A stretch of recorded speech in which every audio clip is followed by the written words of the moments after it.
Cordial saludo, queridos colaboradores y contratistas de la empresa Conexiones Convergentes SAS. Para el mes de junio traemos la capacitación de prevención, preparación y respuesta ante emergencias. Recordemos el marco normativo, la Ley 1562 del 2012, el Decreto 1072 del 2015 y la Resolución 0312 del 2019, que nos dan como base que toda empresa debe contar con un plan de emergencia y desastres y establece la forma concreta como las ARLs tienen la obligación de capacitar y apoyar a las empresas en este tema. Adicional, algunas normas técnicas colombianas, como por ejemplo la NTC 1931, que establece, por ejemplo, los colores y las formas específicas para los avisos de protección y prevención contra incendios, así como otro tipo de normas técnicas que existen. Adicional, recordemos que dentro del marco normativo es muy importante el decreto 2157 del 2017, que especifica que todas las entidades públicas y privadas deben elaborar e implementar un plan de gestión del riesgo de desastre. Entonces, ¿qué significa la gestión del riesgo? La gestión del riesgo contempla cuatro procesos. El primero es identificar, que vamos a identificar todas las posibles amenazas, vulnerabilidades o eventos negativos que pueden afectar la operación.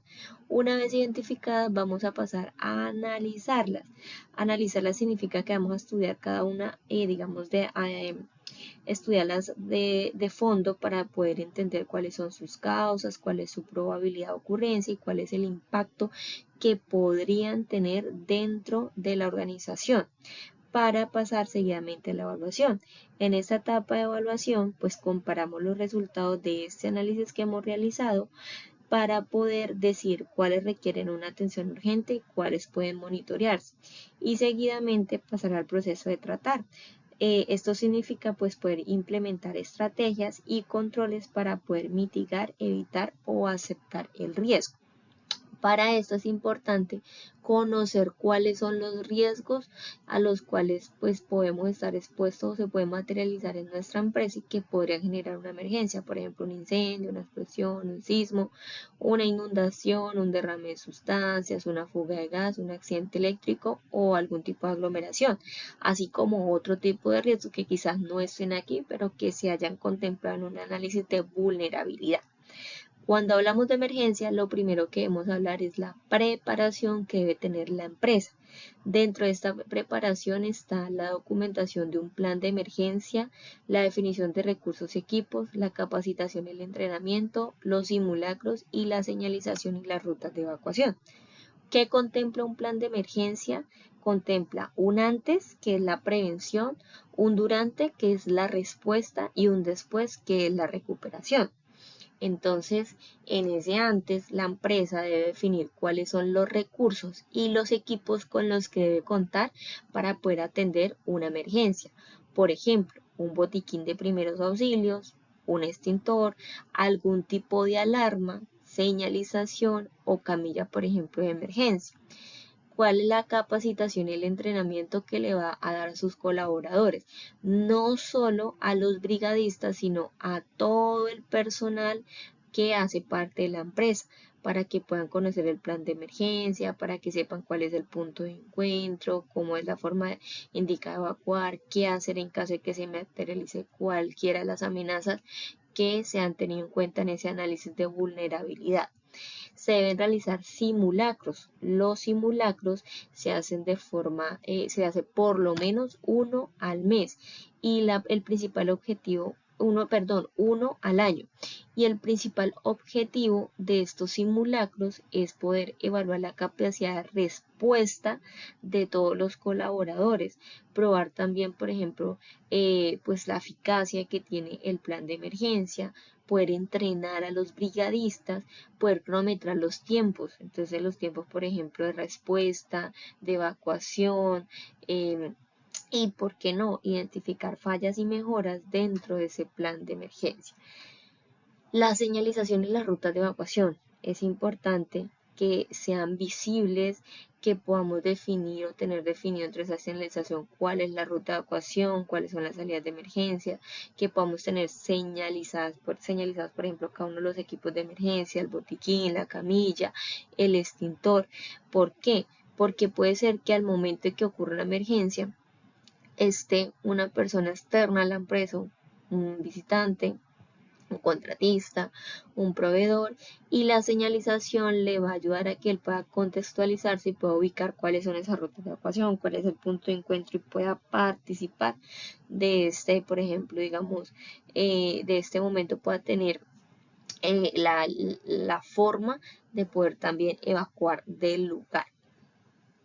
Ahora, la respuesta. Cuando hablamos de respuesta, decimos que lo primero que hay que tener es activar la alarma. Por eso todos los colaboradores deben saber quién es el encargado de activar la alarma, dónde está la alarma, dónde estoy acá y qué tipo de alarma cuenta la empresa. Si es un pito, si es una alarma que de pronto se activa a través de un botón, de una bocina.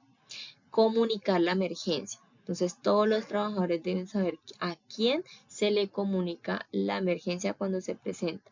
Evacuar. Todos deben conocer cuáles son esas rutas de evacuación y cuál es el punto de encuentro donde deben dirigirse. Atender a los afectados. Entonces para eso pues necesitamos equipos como por ejemplo una camilla de emergencia y tener también un brigadista. Y controlar la emergencia. ¿Quién nos ayuda a controlar la emergencia? Los diferentes brigadistas que pueden existir en nuestra empresa o en las empresas clientes donde nosotros desarrollamos actividades. ¿Por qué? Porque durante la emergencia pues debemos conocer algo que se llama la cadena de llamadas. ¿Qué implica una cadena de llamada? Pues detectar la emergencia y comunicarla, ya sea al responsable de SST o al líder de la emergencia para que él pueda activar la brigada. Entonces, por ejemplo, los brigadistas de evacuación pueden empezar la evacuación, puedan dirigirla, si hay algún tipo de incendio puedan los brigadistas contra incendios contener ese incendio, o si hay algún derrame, o si hay heridos puedan, digamos, enviarlos al rescate. Y obviamente si es necesario contactar el servicio de emergencia, ¿cierto? Si necesitamos una ambulancia, si necesitamos a los bomberos, que se pueda hacer el respectivo contacto con estas entidades que nos apoyan en cualquier tipo de emergencia. Toda empresa debe contar con una brigada de emergencia. Según el tamaño de la empresa, puede existir que haya, por ejemplo, estas 5 tipos de brigadas y que tengamos un personal diferente para cada brigada. O según el tamaño de la empresa, puede existir un brigadista integral que está capacitado para poder desempeñar cualquiera de estas tareas. Entonces, podemos contar con una brigada contra incendios, una brigada de primeros auxilios, una brigada de evacuación y búsqueda, una brigada de control de derrames o con la brigada de comunicación. Cada uno de estas brigadistas debe estar capacitado para, digamos que, atender el tipo de actividad para la cual, digamos, está definida. ¿Qué hacer después de la emergencia? Entonces, una vez ha pasado la emergencia, pues debemos evaluar la situación, ¿cierto? Evaluar la situación, si hay que prestar los primeros auxilios, hacerlo, verificar cómo están las instalaciones, reportar e investigar y aprender y mejorar dentro de ese plan de emergencia.